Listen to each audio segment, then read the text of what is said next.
ಪೂಜ್ಯ ತಂದೆಯವರ ಸವಿ ನೆನಪಿಗಾಗಿ ಸೇವೆ ಸಲ್ಲಿಸಿದ ಊರಲ್ಲಿ ಲಕ್ಷ್ಮೇಶ್ವರ ಪಟ್ಟಣದ ಕಿವುಡ ಮತ್ತು ಮೂಕ ಮಕ್ಕಳಿಗೆ ಹೋಳಿಗೆ ಊಟ ಉಣಬಡಿಸಿ ಮಗನ ಹುಟ್ಟು ಹಬ್ಬ ಆಚರಿಸಿದ ಬಡಿಗೇರ್ ದಂಪತಿಗಳು.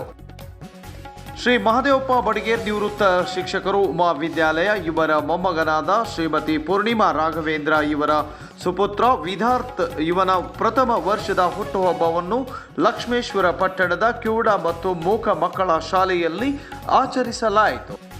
ಈ ಸಂದರ್ಭದಲ್ಲಿ doctor Horavesh B, Gayathri B, Agasanahalli, Mounesh Kammar, ಹಿರಿಯ ನಾಗರಿಕರ ಹಾಗೂ ನಿವೃತ್ತ ನೌಕರರ ಸಂಘದ ಮಹಿಳಾ ತಾಲೂಕಾ ಅಧ್ಯಕ್ಷರಾದ ಶ್ರೀಮತಿ ಶಕುಂತಲಾ ಅಳಗವಾಡಿಯವರು, ಸೋಮಣ್ಣ ಮಹಂತ ಶೆಟ್ಟರ್, ಜಯಶ್ರೀ ಶೆಟ್ಟರ್, ಪೂಜಾರ್ ಫ್ಯಾಮಿಲಿ ಕಾಗಿನೆಲೆ, ಕಿವುಡ ಮತ್ತು ಮೂಕ ಮಕ್ಕಳ ಶಾಲೆಯ ಶಿಕ್ಷಕ ಶಿಕ್ಷಕಿಯರು, ಸಿಬ್ಬಂದಿ ವರ್ಗದವರು ಉಪಸ್ಥಿತರಿದ್ದರು.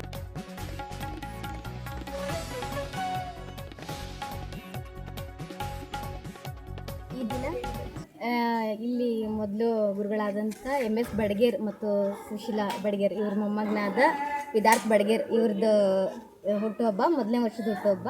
ಆದ್ದರಿಂದ ನಾವು ಈ ದಿನ ಮತ್ತು ಕಿವುಡ ಮತ್ತು ಮೂಕರ ಮಕ್ಕಳ ವಸತಿ ಶಾಲೆಗೆ ಒಂದು ದಿನದ ಊಟದ ವ್ಯವಸ್ಥೆನ ನಾವು ಮಾಡಿದ್ದೀವಿ. ಮೊದಲೆಲ್ಲ ಶಾಲೆಗೆ ನಿಮ್ಮ ಸರ್ವಿಸ್ ಕೊಟ್ಟಿದ್ದಾರೆ. ನಮ್ಮ ತಂದೆಯವರು ಕೆಲಸ ಮಾಡ್ತಾ ಇದ್ರು ಅಲ್ಲಿ ಟೀಚರ್, ಹೈಸ್ಕೂಲ್ ಟೀಚರ್ ಆಗಿ. ಆಮೇಲೆ ಅವ್ರು ರಿಟೈರ್ಡ್ ಆದ್ಮೇಲೆ ಇಲ್ಲಿ ಸರ್ವಿಸ್ ಮಾಡಿದ್ರು. ಆದ್ಮೇಲೆ ಇಲ್ಲೇ ಮಕ್ಕಳ ಜೊತೆಗೆ ಖುಷಿಯಾಗಿದ್ರು, ಎಲ್ಲ ಮಾಡಿದ್ರು. ಆಮೇಲೆ ಅವ್ರು ಹೋದ್ಮೇಲೆ ಅವ್ರ ನೆನಪಿನಗೋಸ್ಕರ ನಾವು ಇದನ್ನ ಹುಟ್ಟುಹಬ್ಬನ ಇಲ್ಲೇ ಆಚರಿಸ್ತಾ ಇದ್ವಿ. ತಾವೆಲ್ಲಿ ಕೆಲಸ ಮಾಡ್ತಾ ಇದ್ದೀರಿ ಈಗ? ನಾವು ಬೆಂಗಳೂರಲ್ಲಿ ನಾನು ವರ್ಕ್ ಮಾಡ್ತೀನಿ. ಏನು ಮಾಡ್ತಾ ಇದ್ದೀನಿ? ಅಲ್ಲಿ ಟೆಕ್ನಿಷಿಯನ್ ಅಂತೇಳಿ ವರ್ಕ್ ಮಾಡ್ತಾ ಇದ್ದೀನಿ.